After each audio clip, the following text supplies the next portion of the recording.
bonjour tout le monde, bienvenue à Juste Milieu. Aujourd'hui, on va parler avec une avocate, une spécialiste dans le domaine, Maître Chloé Goyer. Oui. On peut m'appeler juste Chloé.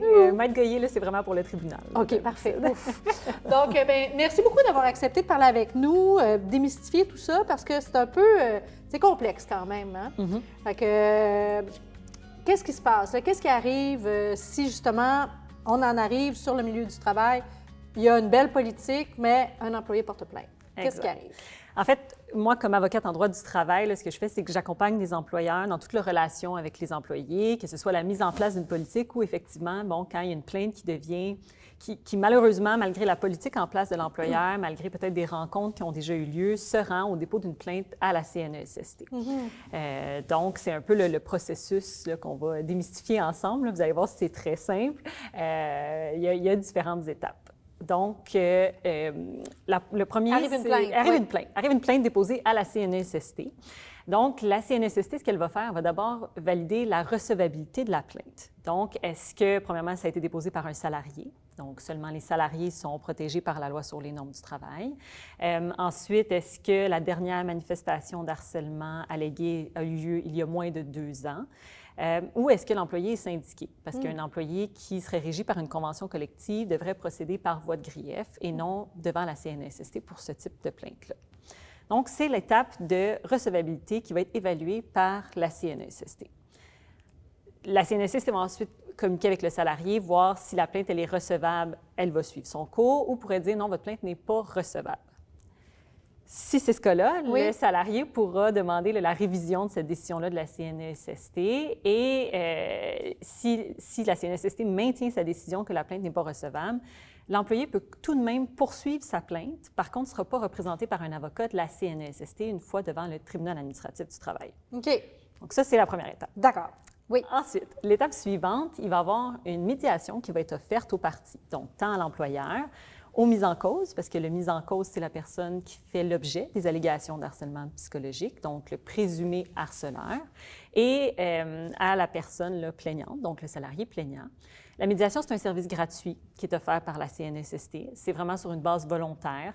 Et puis, ça se passe soit en présentiel, soit par une rencontre Teams. Maintenant, il y a beaucoup de choses qui se font en virtuel, dont les séances de médiation. Puis le but, c'est vraiment d'essayer de mieux comprendre puis de voir s'il y a une solution qui peut être réglée dès ce moment avant de, disons, judiciariser le processus. Oui, puis ça, je m'excuse, je t'arrête là-dessus, mais est-ce que ce ne serait pas, à moins que ce soit vraiment quelque chose de très, très grave, on s'entend, mais ce ne serait pas la solution, justement, à envisager? Parce qu'on parle de 2 individus qui vont être impactés par tout ça. Donc, j'imagine que il y a peut-être une gradation, là, quand même, dans les offenses. Puis peut-être que, est-ce que c'est ce qui est le plus encouragé?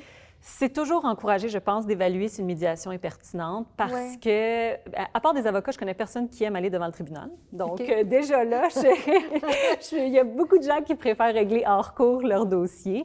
Puis, la seule chose, par contre, c'est que parfois, les gens il n'y a pas eu un assez grand moment, il n'y a pas eu un assez grand... la poussière n'a pas assez retombé, disons, puis des fois, la médiation devient inopportune au moment où elle est proposée. Mais il faut savoir que les parties peuvent toujours demander les services de médiation de la CNESST pour tenter de régler à l'amiable leur litige. OK. Puis ça s'applique dans toutes les plaintes à la CNESST, pas juste celles en harcèlement psychologique et sexuel. OK. Donc, le médiateur a un rôle neutre de tenter de trouver une solution qui est convenable pour toutes les parties. Et si malheureusement la médiation échoue, donc il n'y a pas une entente qui intervient, mais là on va passer à l'étape suivante, qui est l'étape de l'enquête de la CNESST.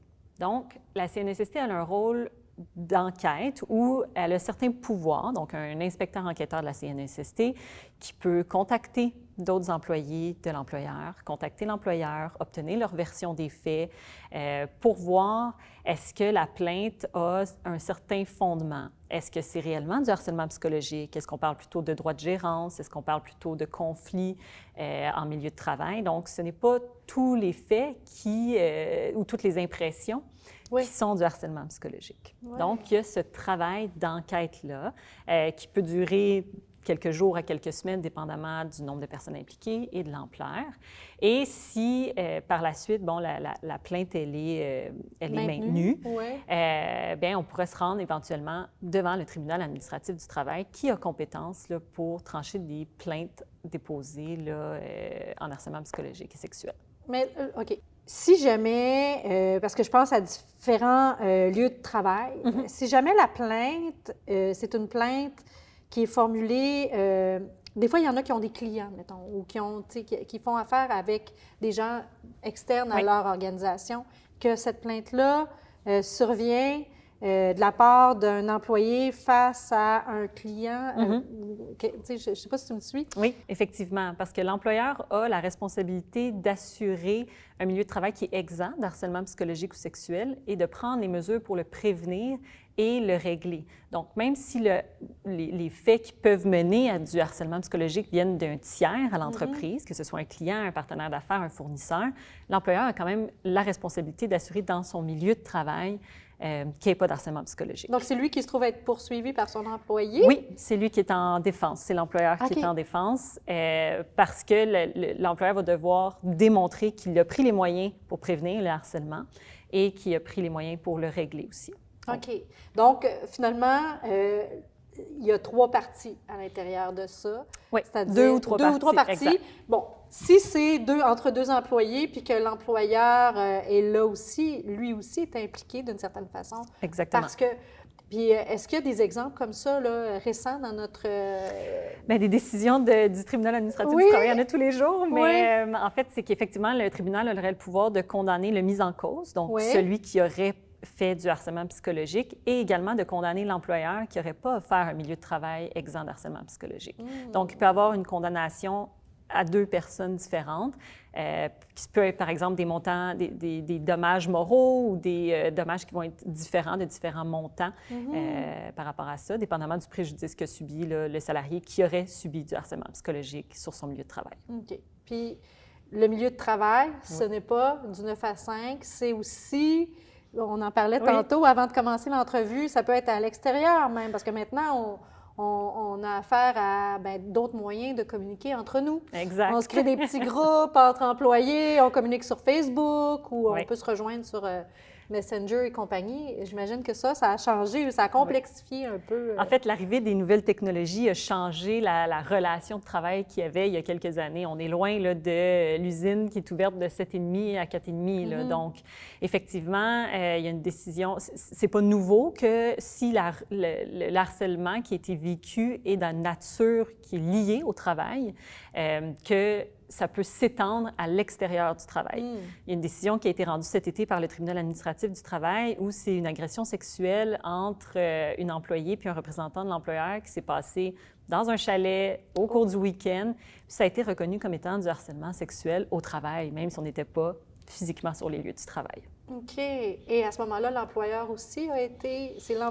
le fautif et l'employeur. A été impliqué, effectivement, mais en fait, ce qui est important, c'est que les employeurs doivent être conscients que s'il y a des éléments qui peuvent s'apparenter à du harcèlement psychologique, même si c'est en dehors des lieux du travail, si c'est rattaché à la sphère du travail, c'est quand même à prendre en considération. Donc, party de Noël, 5 à 7, donc c'est à réfléchir. À réfléchir en tant qu'employeur. Certainement, certainement. OK, excellent. Donc là, on continue. On continue, donc on arrive maintenant au tribunal. Alors, si l'enquête a révélé qu'effectivement, il y avait matière à poursuivre, on arrive devant le tribunal administratif du travail. À ce moment-là, si la CNESST a accepté la recevabilité de la plainte, elle va représenter gratuitement, donc sans frais, le salarié plaignant. Donc, il va avoir accès au service d'un avocat qui va le représenter dans le cadre de l'audition. L'employeur peut choisir de se représenter seul. On n'est pas obligé d'utiliser un procureur comme employeur devant le tribunal administratif du travail. Par contre, il faut être conscient que le salarié est, lui, représenté par avocat. Donc, on a chacun nos compétences. Donc, c'est à ça que je sers. C'est à ça que je sers. Oui, c'est ça, exactement. Ben oui, absolument. Oui. Donc, comment ça se passe devant le tribunal? En fait, c'est moins formaliste que devant les cours de justice traditionnelles, devant la Cour du Québec ou la Cour supérieure, mais c'est un peu le même principe. Donc, c'est le plaignant, donc celui qui prétend avoir subi du harcèlement psychologique, qui va devoir démontrer qu'il a effectivement subi du harcèlement, que c'est des faits, pas uniquement des impressions, que puis tous les critères là, qu'est-ce que c'est du harcèlement psychologique. Là, je sais que vous en avez déjà parlé dans plusieurs capsules. Et puis l'employeur, quant à lui, qui agit en défense, doit démontrer qu'il a pris les mesures. Donc, que ce soit la fameuse politique, que sa politique elle est mise en place, qu'il a tenté de régler la situation entre les employés avant qu'on se rende à cette étape-là et qu'il n'y a pas d'harcèlement psychologique qui a été vécu. Donc, c'est le tribunal qui va trancher la question. Comme pouvoir de réparation, le tribunal a plusieurs choses. Il peut accorder des dommages moraux ou des dommages punitifs. Il peut également modifier un dossier disciplinaire. Si, par exemple, l'employé aurait eu un avis disciplinaire lié à du harcèlement qu'il aurait vécu. Il peut également offrir une indemnité pour perte d'emploi si l'employé a perdu son emploi suivant le harcèlement psychologique qui a suivi. Donc, il y a plusieurs pouvoirs qui sont accordés au tribunal. OK. C'est complexe, mais en même temps, ça fait beaucoup de sens quand c'est bien expliqué comme ça. Mais je me demandais, là, avec les nouvelles, avec le changement qui vient d'être apporté ou qui va être apporté sous peu, qui vient ajouter à ça aussi un angle pour l'employeur de vigilance face aux situations vécues à domicile pour les employés. Il y a un nouveau volet qu'ils ont apporté qui vient rajouter une couche pour les employeurs, c'est-à-dire de s'assurer que l'employé en question qui est en télétravail, admettons, ce qu'il fait chez lui est exempt de harcèlement et tout ça et de danger.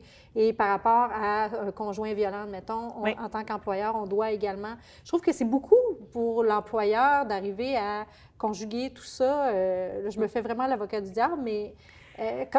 C'est certain que l'arrivée des nouvelles technologies, le télétravail qui était, si on se rapporte il y a quelques années, ça n'existait pratiquement pas, puis maintenant, c'est une pratique commune.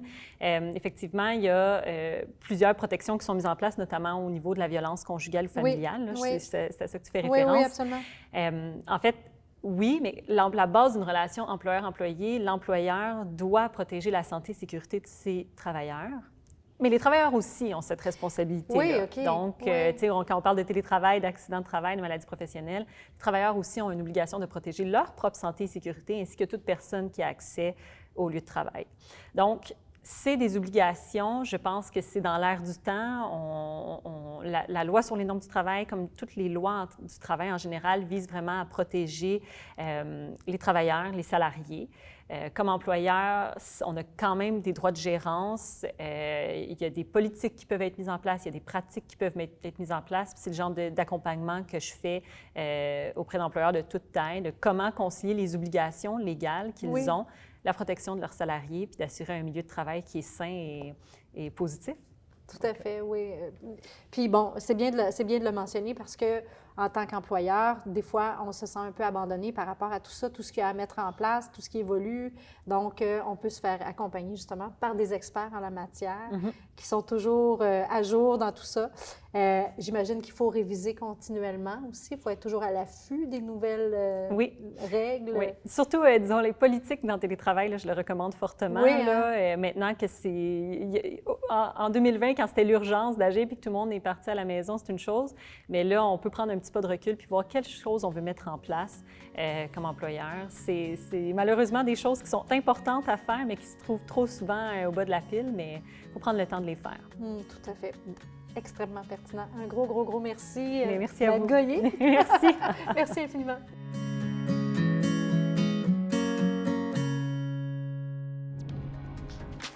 Salut, ici Émilie Boilard, animatrice de votre magazine d'information Le Régional. Chaque semaine, je vous présente les actualités reliées aux événements tenus sur le territoire des 13 municipalités de la vallée du Richelieu au travers des reportages et entretiens avec des gens d'ici.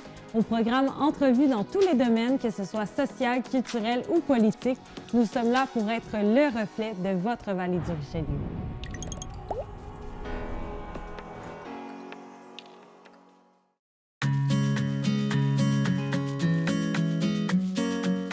Donc, on continue avec Marcel Aubin.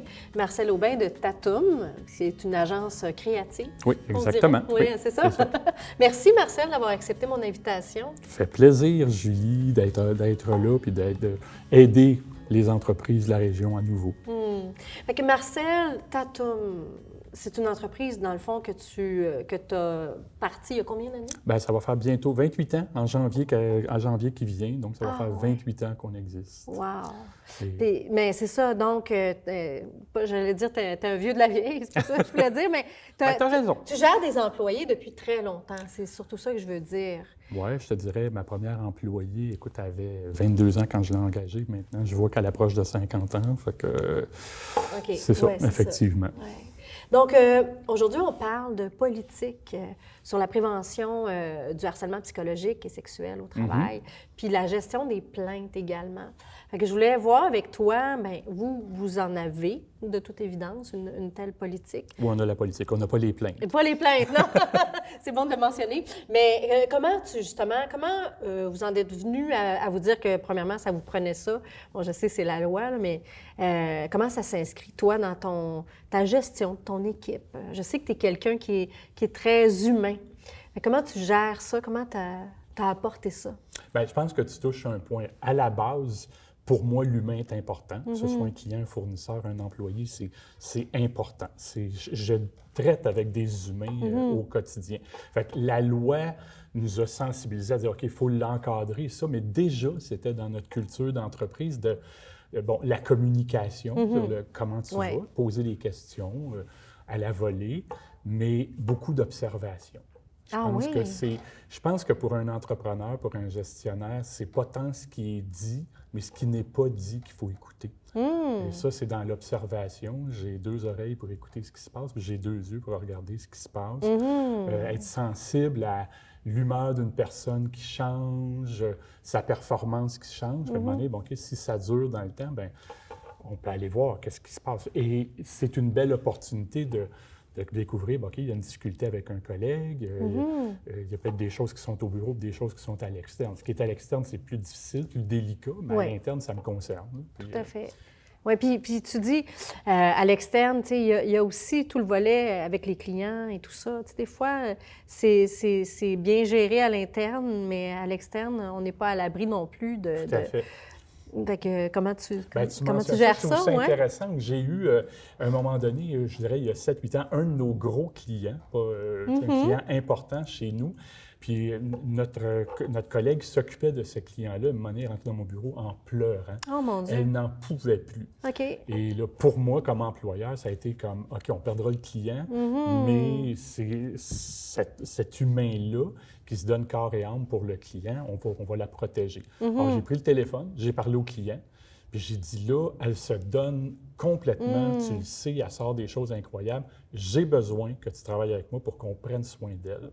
Fait que je ne suis pas allé sur le terrain de « t'es pas correct ». Oui, OK. Je suis allé sur le terrain de solution. On va travailler ensemble pour prendre soin d'elle. Parce que si on ne prend pas soin d'elle, j'y perds et tu y perds.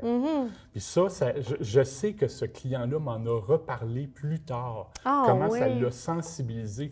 Et pourtant, il était dans un domaine où il avait accès à toute l'information, mais il ne se voyait pas aller. Bien, c'est souvent ça qui arrive, hein? Parce que, bon, tu sais, quand on parle là, harcèlement puis tout ça, c'est comme la grosse affaire, là, on s'imagine. Bon, c'est le drame, ça l'est. Mais ça commence toujours par un terreau fertile où ça peut pousser, justement. Puis les gens, ils se rendent pas compte. Tu sais, ça commence par des incivilités, des manques de respect, mais bon, regarde. Puis à un moment donné, ça se métamorphose, puis c'est insidieux. C'est comme la grenouille dans son chaudron d'eau bouillante. Là. Elle commence pas bouillante, l'eau. Donc, oui, c'est ça. Donc, peut-être que ton client, effectivement, lui, n'était pas conscient. C'est tout ça qu'il faut arriver à gérer. Fait que, en mettant en place une politique comme ça, j'ai l'impression, autant pour les clients que à l'interne, qu'on vient justement peut-être s'assurer que les bases sont mises pour éviter ça. Tout à fait. Puis je pense qu'il y a une grosse question d'éducation. Oui, vraiment. Tu sais, que ce soit les collègues, tu dis les clients ou des fournisseurs. Oui, aussi. Mais l'éducation aussi de chacun des employés. C'est comme comment mettre ta limite, de se sentir soutenu. Puis dans ce cas-là, je me rappelle d'avoir, moi, accompagné l'employé en question sur qu'est-ce que toi, tu vas mettre en place pour davantage de respect?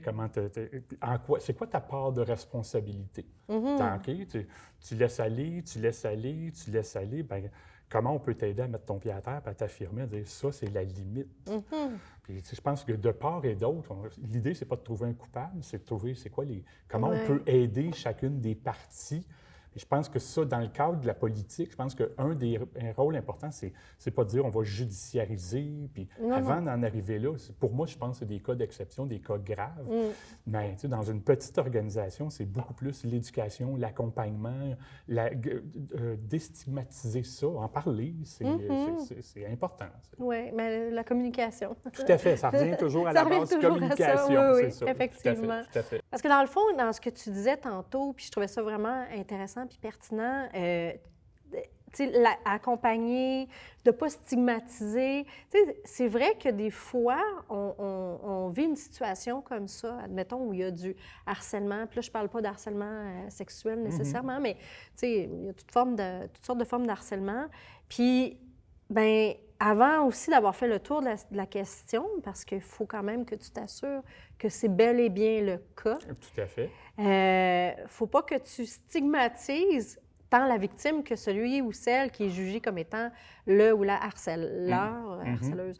Fait que, comme, je ne sais pas comment tu ferais, toi, pour là, c'est vraiment totalement hypothétique, mais comment tu ferais pour t'assurer que que tu prends ça au sérieux, que la victime présumée se sente comprise, mais que que ça ne détériore pas l'atmosphère de travail. Je serais curieuse de t'entendre là-dessus. Bien, je sais pas, instinctivement, je te dirais, moi, j'écoute les gens. Il y aurait une bonne écoute des questions qui se poseraient. Puis je respecterais rapidement ma limite de compétence. Puis aller chercher, il y a de l'aide à l'extérieur. Là. C'est comme, pourquoi essayer de s'en sortir tout seul? C'est comme, j'ai pas d'expertise en fiscalité, je vais me chercher de l'aide. Je vais te dire, bon, pourquoi je n'irais pas me chercher de l'aide dans un domaine auquel je ne suis pas confronté quotidiennement? Moi, je pense que mon rôle au quotidien, il est observer, être attentif, puis déterminer dans notre organisation, à nous, qu'est-ce qui est une incivilité, qu'est-ce qui n'en est pas une. Parce que ce qui est vrai chez nous n'est peut-être pas du tout la réalité ailleurs. Tel type d'humour chez nous va passer, puis ailleurs, c'est comme, c'est tout de suite dans le bureau. Fait que ça, c'est pas notre environnement. Puis comme communauté, sur quoi on est d'accord, que ça, c'est acceptable, ça, c'est non. Puis quand il se rajoute un membre à la communauté, bien, c'est faire le tour, regarder les réactions, puis aller voir avec la personne. OK, est-ce qu'il y a un malaise ici? Bien, je ne suis pas habitué à ce type d'humour-là. Es-tu prête à te donner une chance? Parce que c'est pas mal notre énergie ici. Puis nous, bien, on s'ajuste aussi. Fait que je pense que c'est au quotidien, avant d'en arriver à ces cas hypothétiques-là, c'est vraiment être attentif, puis s'ajuster. Donner, c'est quoi de nous? Donner leur juste. Oui. Et ça, dans ta politique en question, parce que c'est vivant, une politique. Oui, tout à fait. J'imagine qu'elle va évoluer encore, elle va être appelée à évoluer encore. Tu penses-tu que ça aurait lieu d'être justement, peut-être pas dans la politique à proprement parler, mais à tout le moins quand tu la présentes, ça te permettrait de bien la présenter que de la situer dans le contexte de ton environnement à toi? Je sais pas comment tu fais. Je trouve ça intéressant parce que tu me fais réaliser que dans le processus, excusez l'expression anglaise, de onboarding, d'intégration d'un employé, ça fait pas partie de c'est une personne autre dans l'organisation qui voit ça. Fait que je vais peut-être aller valider comment cette personne-là le fait, le met en contexte, puis peut-être que moi, parce que c'est moi qui tiens ce bout-là de culture dans l'organisation, c'est mon personnage. Fait que je vais aller valider. Je trouve ça intéressant que ça me donne l'opportunité de dire « Ah, on va questionner notre processus d'intégration quant à cette politique-là. » Mais oui, tout à fait. Puis c'est en se parlant, là, littéralement, vraiment, parce que dans le fond, une politique, c'est bien beau, c'est le fun, mais ce qu'on entend souvent, puis pas par rapport à cette politique-là, mais au sens large, c'est on a fait une belle politique. Dans le tiroir, puis tu ne l'utilises pas, tu sais. Fait que de la faire vivre en l'intégrant dans ton processus d'accueil d'employés, de nouvel employé, je trouve que c'est une bonne stratégie. Puis tu sais, c'est vrai que le document qu'on met dans le tiroir, tu sais, c'est comme une convention entre actionnaires, tu la mets dans le tiroir, puis tu sors quand ça ne va pas. Oui. Fait que ça nous donne le cadre. Qu'est-ce qu'on fait quand... Mais j'ai pas besoin du papier au quotidien pour la garder vivante, puis garder le propos d'actualité, puis dire, oh, puis ça, on dépasse ici. Je pense qu'on est en train de dépasser une borne qui est pour la communauté, ça ne passe pas, ou pour cet individu-là, ça ne passe pas. Comment on s'ajuste? Fait que c'est pas le papier qui va me dire comment le faire, c'est vraiment l'expérience au quotidien de ce qu'on vit ensemble comme gang. Puis une gang qui change. On le sait aujourd'hui que la main-d'œuvre est beaucoup plus mobile qu'il y a 25 ou 30 ans. Ben oui. Il faut s'adapter. OK, une nouvelle personne. Le télétravail, comme tu le mentionnais aussi. Oui, le télétravail, effectivement. Beaucoup moins. Ça, moi, je trouve que je ne vois pas ce qui se passe dans les échanges en télétravail. Des fois, je suis seul au bureau, puis tout le monde est en télétravail. Qu'est-ce qu'ils se disent? Comment ils se traitent? Hein? Fait que ça, c'est de voir, quand la communauté est là au complet, de voir, regardons ça, ces deux-là ne se parlent pas beaucoup. Être attentif. Je pense que ça demande plus aux gestionnaires à cause du télétravail. Tout à fait, oui, c'est un excellent point. Bien, écoute, Marcel, c'est tout le temps qu'on avait, mais je te remercie infiniment. C'est toujours un plaisir Merci pour l'invitation. Merci pour l'invitation. Ça fait plaisir d'avoir aidé.